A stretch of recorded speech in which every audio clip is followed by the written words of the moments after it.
Well, hello guys, here Mr. G with another video. This time we're going to be solving another question for the grade 10s, and this one is about graphs of motion. It was question 4 done in the Eastern Cape in 2022 November, and I'm going to leave the question in the description below so you can answer before watching the video. But don't forget to subscribe for the channel. The question says the track mechanic conduct test after the repair.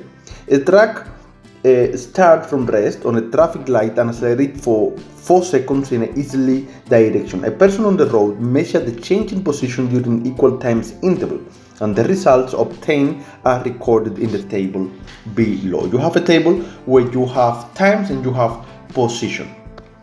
And then the question says for this test, write down the independent variable. Remember, the independent variable is the one you change, you manipulate.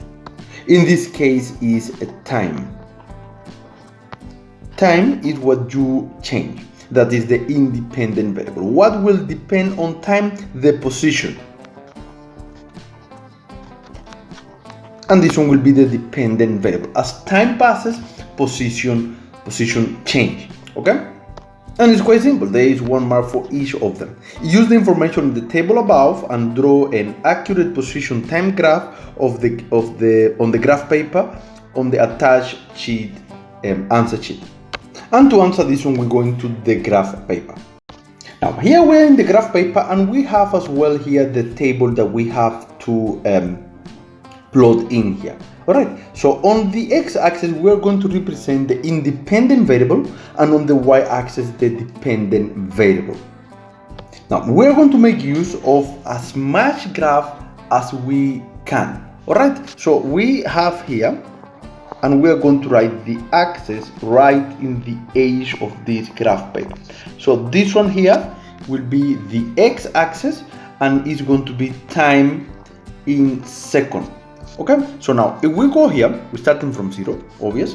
We have 0, 1, 2, 3, and 4. Alright, so let's start counting. This one is recommended to do with pencil. 1, 2, 3, and 4. It means most of the graph is still not used. But let's see if we can enlarge it.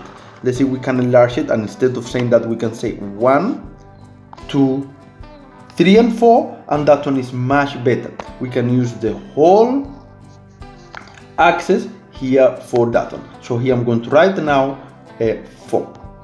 Okay, so we have 1, 2, 3, and 4. Means this one is 0,5. We don't have to write it. 1,5, etc. Alright, so we have here 1, 2, 3,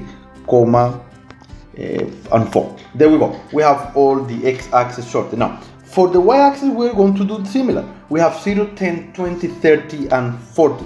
So we are going to first of all write the axis, or draw the line to the axis all the way top. Have to move up here. Should be straight line.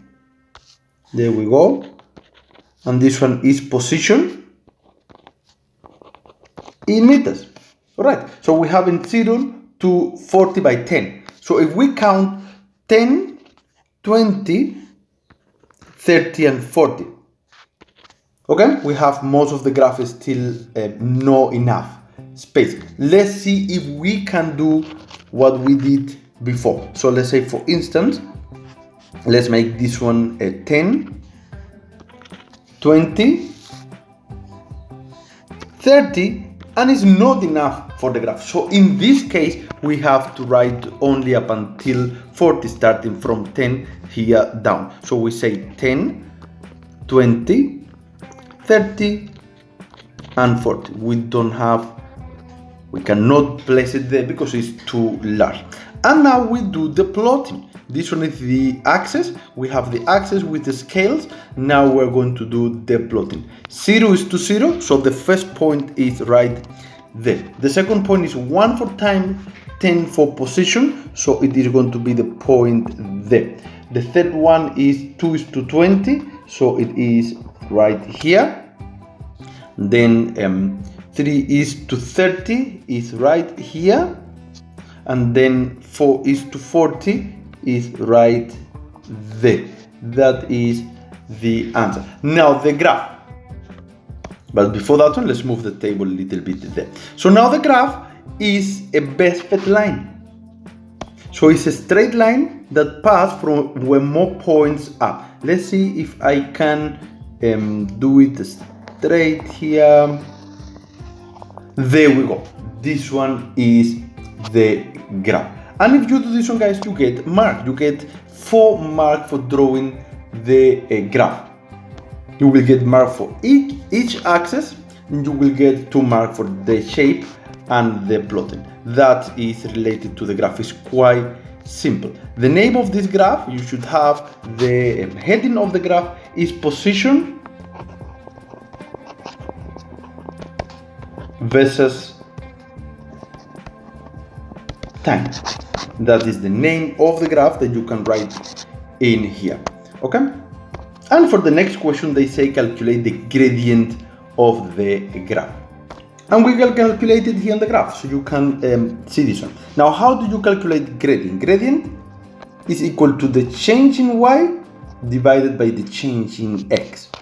Okay, so in y we can use any 2 points, any 2 streams. So we are going to say here, remember, change in y is final y minus initial y, and this is divided by final x minus initial x.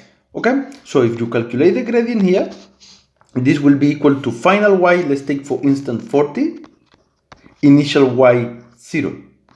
Now the final x, when it's 40, no, they took 40, so the final x must be 4, and the initial x is 0.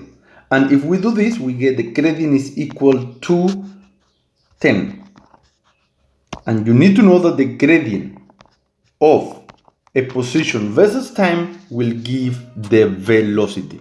So the gradient of the position versus time's graph, like this one here, will give you the velocity.